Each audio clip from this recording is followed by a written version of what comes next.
we all agree that quarterback is the most important position, right? Well, what if it wasn't? Good morning to you. Good Monday morning. I'm Dejan Kovacevic of DK Pittsburgh Sports. This is Daily Shot of Steelers. It comes your way bright and early every weekday if you're into hockey and or baseball. I also offer daily shots of Penguins and Pirates, the other two teams in town that I cover. Hope you'll check those out as well. It is, of course, Quarterback Monday around here. And in plotting the course for this episode yesterday, one thought occurred to me, at which point I was like, oh no, I'm not going to do that. Not going to do that. And I thought about it a little bit more, and I still thought, I'm not going to do that. I'm not going to do that. No one's going to take it seriously. And then finally, I'm like, whatever.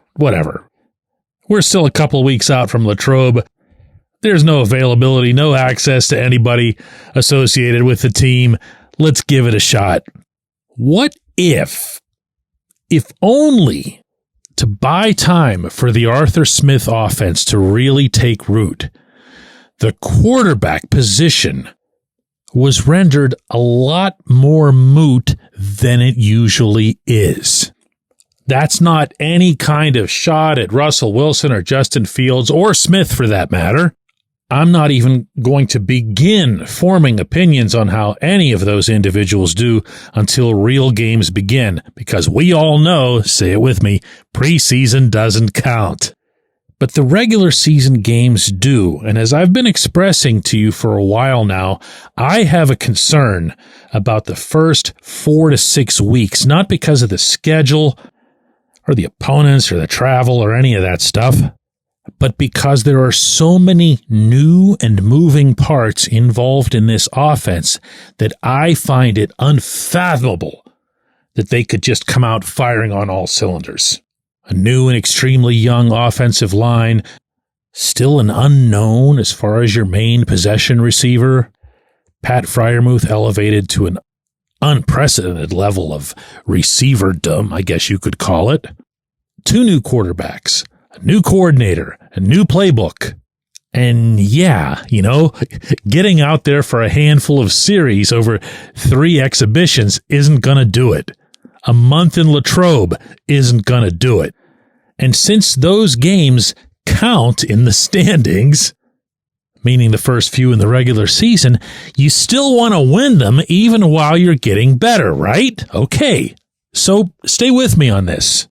What if the offense were to essentially take all of the pressure, or most of the pressure, off the quarterback position by being extraordinarily heavy on the run, or if and when they do throw the ball, have it be really safe? I'm not talking about Matt Canada safe, as in you never throw across the middle. There are ways to throw safely across the middle.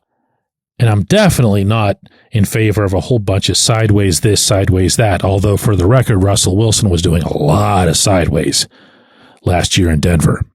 All I'm saying is take it easy, take it slow, pin the ears back on the young offensive linemen, let them block, let Najee Harris and Jaylen Warren pick up the yards, let them set the tempo, let Freiermuth get involved in that capacity too. Throw him some 100%ers right across the middle. Take the occasional shots with George or Roman Wilson or whoever. Even utilize George in a way similar to what Mason Rudolph did over the final month of last season when he was running those, and you'll remember it as I mentioned it, a lot of those quick slants, 2, maybe not even 3 steps off the line of scrimmage, and he'd get the ball and he'd make something happen after that. Utilize Harrison Warren in the passing game, which, by the way, I understand is a big, big part of what's coming anyway. So what that does is it kind of takes the ball to an extent out of Wilson's hands in terms of his control of the offense, his needing to be the one who makes the offense go. The schemes are simpler, the blocking's simpler, the focus is way more on brute force, physicality, knock the other guys on their rear ends, than it is on how smart and savvy our guys are. The other benefit to that, of course, is that the offense stays on the field, the defense is more rested. You should have a wealth of splash out of that defense. And I'm sorry. I know it's not usually fair to predict splash because there's all kinds of variables involved. But TJ Watt, Minka Fitzpatrick, all those inside linebackers, all of a sudden, Joey Porter Jr., you're well within your rights to expect splash, especially if those guys are fresh. Now, if what I'm saying to you sounds like, hey, aren't you just basically describing Smith's previous offense in Atlanta? You know what's funny? You guys, we have a tendency here, and we've obviously had it for years as people who follow the game of football, to just turn our noses up at the Falcons. And that's reasonable. I mean, they haven't done anything in forever. But their offense, the Arthur Smith offense in Atlanta last season, ranked 22nd in passing with 207 yards per game, and the Steelers ranked 25th with 186. The Falcons' rushing offense ranked 9th at 127 yards per game. The Steelers' rushing offense ranked 13th with 118. The Falcons scored a paltry 18.9 points per game, ranking 26th in the league. The Steelers scored a paltrier 17.9 points per game, ranking 28th. So whatever it was that you did like about the Steelers' offense last season, up to and including whenever Rudolph came in and it finally started moving a little bit, remember that they were worse than Atlanta was. And that was with Desmond Ridder at quarterback. What I'm saying here is that Smith knows how to do this. He knows how to work around a lesser quarterback. Now, he's not going to have, of course, in Pittsburgh, a lesser quarterback. He's going to have a significantly better one. Wilson's way better than the guy they had in Atlanta. But he can utilize a lot of those lessons toward allowing this offense to get to where it needs to be for what I'm sure we'd all agree is the much more challenging part of the schedule in the second half. When we come back, J1Q. Luxembourg, Garbett, Kelly, and George. LGKG is a personal injury law firm in Western Pennsylvania that represents people hurt in car accidents or who need help with workers' comp or medical malpractice. When the attorneys at LGKG make you a promise, they keep it.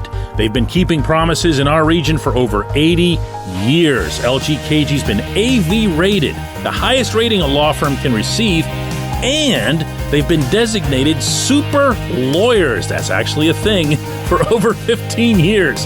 It's a rare combination. LGKG has offices in Cranberry, Newcastle, Beaver Falls, Butler, and Elwood City. Learn more about them by visiting lgkg.com or by calling 888-842-5454. LGKG.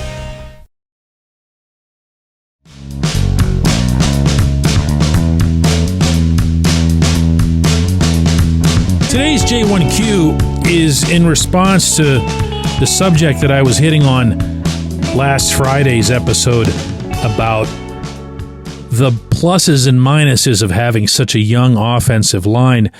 Monica says, DK, don't you also have to consider that your quarterback, Russell Wilson, isn't the easiest guy in the world to block for? I mean, I think you do. I think you do have to think about it. However, if you go back to what the thrust of that episode was, it was should or even could Dan Moore start at right tackle ahead of Troy Fautanu? Or should or could Nate Herbig start ahead of Zach Frazier at center? Both of those in the name of experience. Well, I happen to agree with you, Monica, and I happen to feel that experience in these two cases might not mean anything at all. Look at it this way. What's Moore's strength as an offensive lineman? Good run blocker. What's his shortcoming? Not such a good pass blocker. Which position is Moore's best? Left tackle. Which position isn't his best? Right tackle. So is there really any kind of an experience edge there for him? No, probably not. If anything, even though he's only played college ball to date, Fautanu might actually match him in this regard. And where Center's concerned, respectfully to Herbig, I can't entertain the idea of Herbig starting over Frazier. Not on merit anyway, maybe with an injury or whatever. Everything that I've heard from South Water Street has strongly suggested Frazier will be the starter at that position. But does Wilson's style add to the climb that the three kids and even the two veterans have to make? Yeah. I'm going to remind everybody here when this subject comes up that the person who was the most vocal late last season about really enjoying blocking for Mason Rudolph because Rudolph would just find a spot in the pocket and he'd hold it for all eternity was Isaac Seumalo, the veteran. Isaac got tired of playing headless chicken every time Kenny Pickett would do that roll to the left. And it would make everybody on the line look bad, even though it was Kenny basically running into his own sack. So all five of these guys, all five of them, have to learn what Wilson likes to do, when he likes to improvise, where he likes to go when he improvises, what kind of blocks he likes from them. Is it a chip? Is it a hold on to that guy? Meaning a seal, not an illegal maneuver, obviously. But then I swing right back to what the opening subject today was about. And that's that this is all better off the simpler it gets, especially at the start. If Smith can tell Wilson, hey, dude, love what you've done your whole career. For about 3 or 4 weeks, we need you to just paint by numbers, okay? Keep it basic.